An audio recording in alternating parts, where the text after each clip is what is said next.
we wake, hear the birds and see the sun. Side by side our fears are done. Oh, the good times just begun. Oh, we know what we have, let's hold on tight. Found what we're looking for in life. Call us crazy, but things are finally right. With you and I, the future is bright.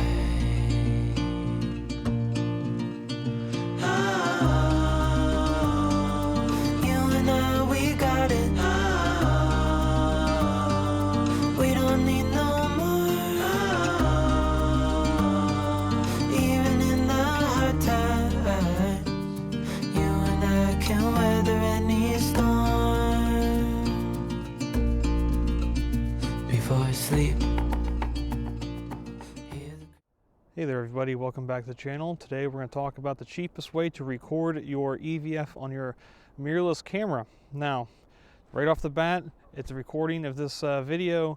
It is only available really for Android smartphones.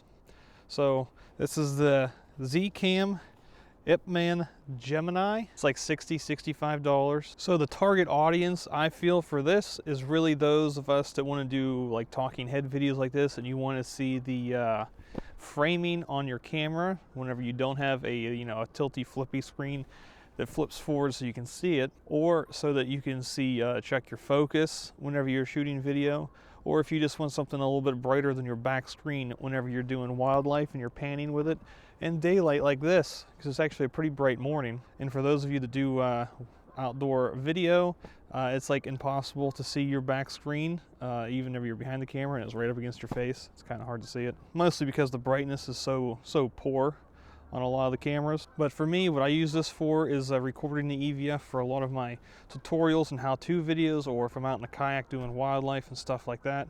That's the main reason for this for me. I have since got a Shinobi 5-inch screen so that I can see myself, and it is so much brighter than my phone. And just for the record, my phone is a 2-year-old kind of beat up Samsung S20 FE. A lot of the newer phones have a lot brighter screen, so this would probably suit you better. But you have to remember that this isn't going to have as many tools as say an actual dedicated monitor. You can't really put LUTs on it. You can't put an SD card inside of it and put whatever you want on it. You can't change your settings as much, and it's not as feature packed as a dedicated monitor. Or if you want to spend the extra money and do an external recording of like 10-bit or RAW, this is not going to work for you for that either. There's a ton of Canada geese behind me, and they're just making a heck of a racket as they fly off. Something must have spooked them. There is an eagle's nest right here, so maybe there's an eagle around. That'd be sweet. So as we unbox this, you gotta pull out the first segment, and this is what your phone will plug into, if you can see that too well. Then you have your phone mount. Put it over here so you can actually see it. And it has these two little pins on the back that this thing slides into. Pretty easy. And this is just an expandable phone clamp to put your phone in there. So we'll do that real quick. Depending on your phone, your side buttons might get in the way, so your phone might not be perfectly centered on the clamp. Then underneath the first level of the box, we have your hot shoe mount, so it can go onto your camera. The one this comes with is pretty chintzy. It has two little Allen key bolts on either side. You can tighten those down so it's not as easy to move around. But over time, this thing loosens pretty quick, and it gets like real floppy on top of your camera. So if you're using it to record your EVF while you're shooting wildlife or whatever, like I do in a kayak, it flops around all over the place and it kind of gets in your way. It gets really annoying pretty quick. But if you keep the keys, the Allen keys with you, you can tighten it down on the spot. But in my opinion, I would just go buy like a separate one from Small Rig and just use that instead. The one that I use for my Shinobi that I have right now worlds better than this, even if it's an extra $10, $15. So you screw this into the bottom of the phone mount. There we go. Now you're ready to put it on the camera. But the last box in this container, you'll have a USB C to C cable, and you just have to plug it in on the side here. It'll tell you, it says USB phone and power in. So you plug this into the USB phone port, and then you have to plug the other USB-C in into the bottom of your phone, just like that. Now you have your phone on here. You want to make sure you go into the Google store real quick on your phone, and you just want to install the program called ZCam. All the instructions for this are in the packaging if you need it. So now you have it installed. That's all you have to do. You don't have to do anything in the app itself. So now that you have the app installed, you just gotta put it on the camera. But real quick note, you're gonna have to buy a separate HDMI cable. I use a Condor Blue. It's a coiled cable. Honestly, that's all you need. It's like a 6-inch cable. But quick note, you can do power in on this if you have a block, like a power brick that has PD capable. You just plug it in here and it'll charge the phone as you're using it. Because this does kind of suck the juice down a little bit while you're using the phone, and plus while you're using this as your monitor, obviously if anyone texts or calls you or you get app notifications, it's kind of going to disrupt your EVF recording sometimes. Now, on the EVF recording itself, whenever it records in the app, none of those notifications will show up and be in the recording, but it does get annoying when you're sitting there trying to do something. You got all these pop-ups going up on your monitor while you're trying to, do a talking head or record your EVF, and you're like, why is my phone buzzing? Okay, so we're going to switch over to the GoPro and show you how I hook this up on the Z9. Okay, so here we are putting this on the camera. Now you just gotta make sure you pick whatever HDMI cable goes with your camera. So the Z9 is a full-size HDMI, so I just need a regular cable, HDMI cable. Now you gotta plug it in on the opposite side of the USB-C. Then just put it in your hot shoe, cold shoe, whatever. It doesn't have any contacts on the bottom, so it's a cold shoe on the phone. So another thing, as you can see, is the cable is on the other side. So that's kind of annoying. So what you can do is slide this down and then flip it around and then put it back on the other way. And now your cable is on the right side as your HDMI. So you're not going to have any extra tug on the HDMI, especially those cameras that have like a micro HDMI on it. You don't want any extra strain on there. You don't want to damage it. So here, we are going to record the phone screen with a Z recorder. And as you plug this in, you have to open the app for the first time, and then you're going to have to allow the program to be used while this is in use.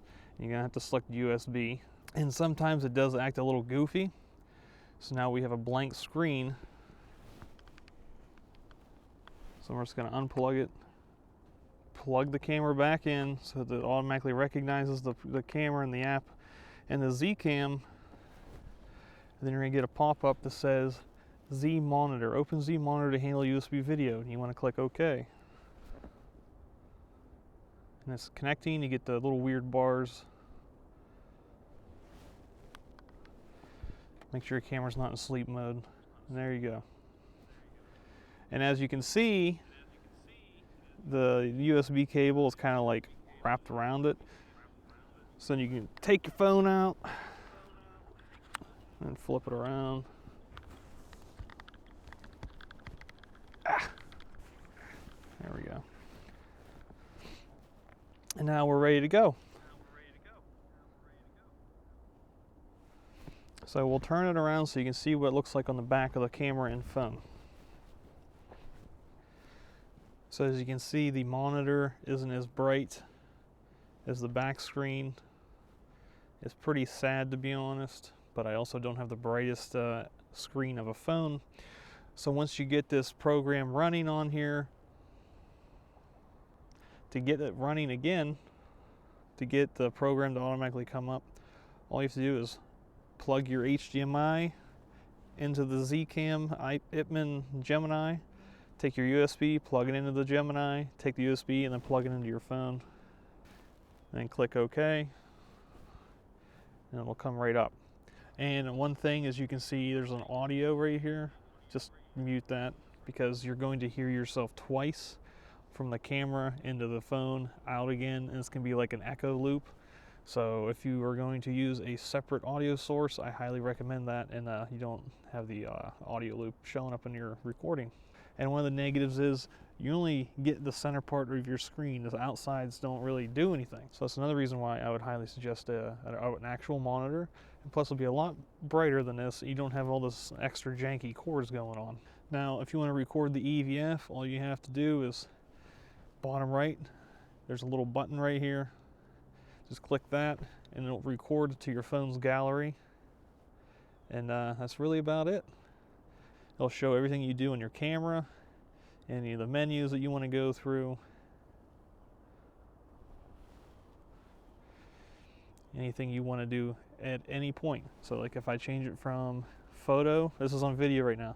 If I change it to photo, you get the little lines for a second as it loads up, and now you got your photo. This is in DX mode. You can see it up there blinking. So we'll just switch out DX mode. It's actually pretty simple, super cool.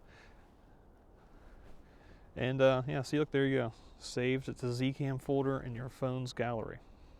So just so you know, obviously that's not going to replace an actual dedicated monitor, and it's going to drain your phone battery, and you're going to have to like not use your phone while you're doing your shooting, because sometimes it'd be nice to be able to use your phone to control your GoPro or another camera. And as you can see, as I try to struggle to plug this back in, it twists all over the place by itself. Even if you try and tighten it down the best you can, it does get floppy all over the place. And one of the other negatives about the ZCam IPMAN is it doesn't play well with other screen recorders. So if you're using A to Z recorder on Android, well, and you try and open the program for a ZCam IPMAN, it just gives you a black screen. I don't understand why, but they don't play well together, so you can't like record yourself opening the program very easily while using the program itself. It just like, I don't know, it messes with each other. It's just not as usable as say like a Shinobi monitor or a Ninja recorder, because those, you just plug in the HDMI, slap an NPF on the back of it, turn the camera on, and you're ready to rock. But, you know, for $60 to record your EVF is probably not much out there that's as cheap as that. And it does work pretty good. So here we're going to record my tripods here.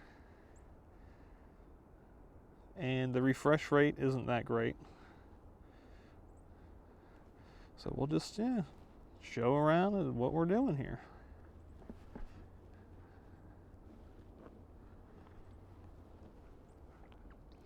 Yeah, it's pretty easy to use once it's up and running though.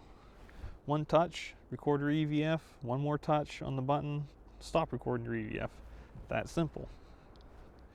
So if you found this video useful for you and you enjoyed it, please like the video, subscribe to the channel, comment down below what you think of the ZCam IPMAN, if it fits your needs, especially for EVF recording, or just for using it to frame your talking head sections for your video. Or just another cool feature is if you have it facing forward towards your audience, and if you're doing photographs of people, they can see their framing in your photo and move a little bit to make sure that everyone fits in the frame as well. Just a bonus thought that I just thought of, something I've never even used it for. So as you can see, a lot of different uses for it. Till next time, best of luck out there. Chase that beautiful light. I'll see you.